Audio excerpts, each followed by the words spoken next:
Hi everyone, and welcome to our video, and this is our third one in the modelling series where we're going to be having a look at this idea of preparing models in advance. Here's one I made earlier.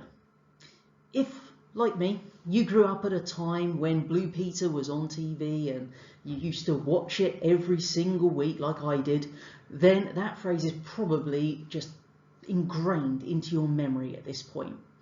So probably spent many weeks watching as they took their toilet roll tube, bits of newspaper, sticky back plastic, a little bit of sticking on screen, and then they pulled out the other one. Here's one I made earlier. And you can even see it down at the bottom with the good old Tracy Island if you're old enough to remember that one. So we start off, as we can see, with the picture on the left there, with a bit of newspaper stuck around a toilet roll tube, and then sliding in from the other side, here's one we made earlier. A beautiful creation. So we didn't get to see every moment in the process.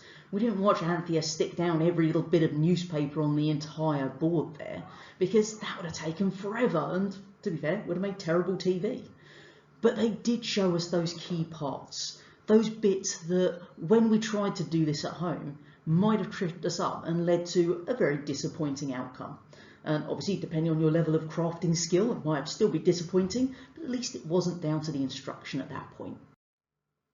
So how does this apply to teaching? It's not just about creating things in our youth. This is actually something that we can bring into our everyday practice in our classrooms. Now, we've already discussed the benefits of live modelling in one of our previous videos, because that shows the real-time construction of an entire piece of work. So we're literally doing it with the children in front of us. They're watching every step. If you need a reminder, the video is on the channel. Just head on back and have a little look. But this idea of a here's one I made earlier approach, having that pre-made model in your lesson, means that we can actually fine-tune it, and we can then think about any of the explanations, any questions that we want to go alongside this before you're in that daunting moment of in front of that class trying to think your way through it. So it gives you that little bit of thinking time to work out all of those other interlinked aspects. So there are a few key benefits to having this pre-made model answer. And there are a few different things that we will look at here. First one, you can model the whole product. If we're thinking about some of these lengthier aspects of work that we may get the students to create, an entire essay, a whole piece of artwork, you're not going to live model that. Otherwise the poor children would be sitting there for days on end just watching you do things. So clearly, that's not going to be a successful approach with live modelling. But if we create our own essay, the whole piece of creative work that we want them to see, that final product, we can show them this is the end result, and then we can unpick it. You could also decide that you're going to micro-model just one key aspect of that process. An individual paragraph, is it the opening, the introduction they need to do?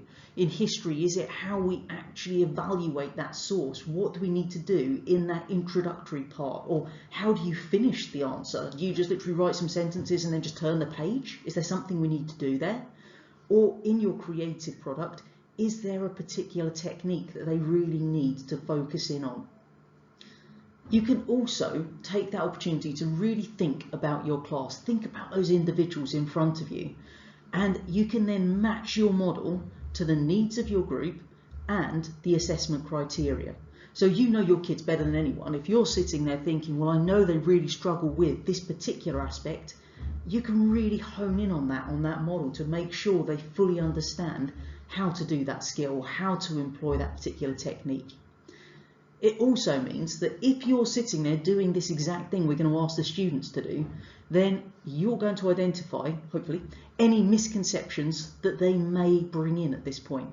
You're going to identify where they're going to find a tricky section, those stumbling blocks that might derail their ability to complete the task, because you're doing it the same way they will. Much like when you sit an exam paper and you kind of look at a question and think, oh, this is a tricky one. You know that that's the one they're going to find tricky as well. So how do we do this then? Well, first thing is you're going to display that final model to the students in some way. This could be under a visualizer, which obviously everyone has in their classrooms. It could be projected onto the board. It could be a physical handout to them. So we have that final model first of all.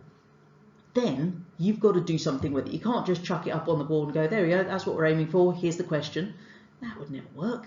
We need to then bring in our explanation, bring in those pre-planned questions that we sat down and thought about when we did our own model, to then lead them through identifying whatever those key features are that we need them to understand. Whatever that key concept is that they've got to bring into this answer, we've got to highlight it at this point.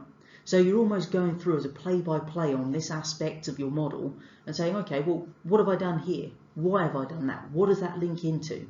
And then you can explain any of your word choices, etc. So we're then fully explaining the model to them. We're getting them to think about it through the questioning we use. So what next?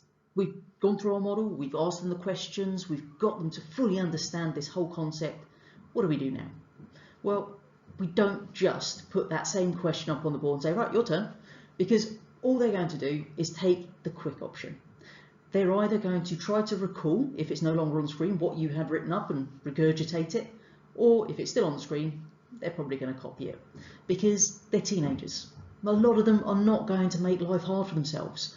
If you were given the opportunity just to basically copy it down versus thinking about it yourself, most of us would probably just copy it too.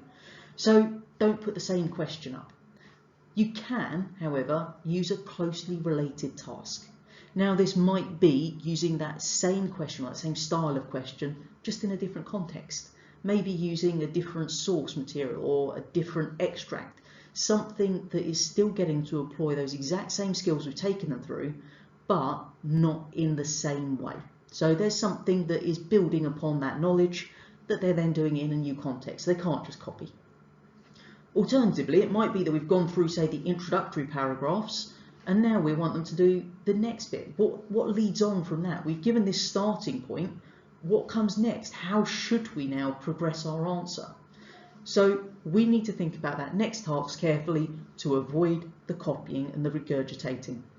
Something that allows them to put those skills and techniques into practice with individual thought. As always, don't forget to leave a comment below so that I know who's obviously watched, so we can put you in the draw for the department goodies at the end of term. And of course, if you have any other comments you'd like to share with everyone about anything that you've used from this that's been beneficial, or any little tips and tricks, then please do also share that, and I'll make sure they are put under the video.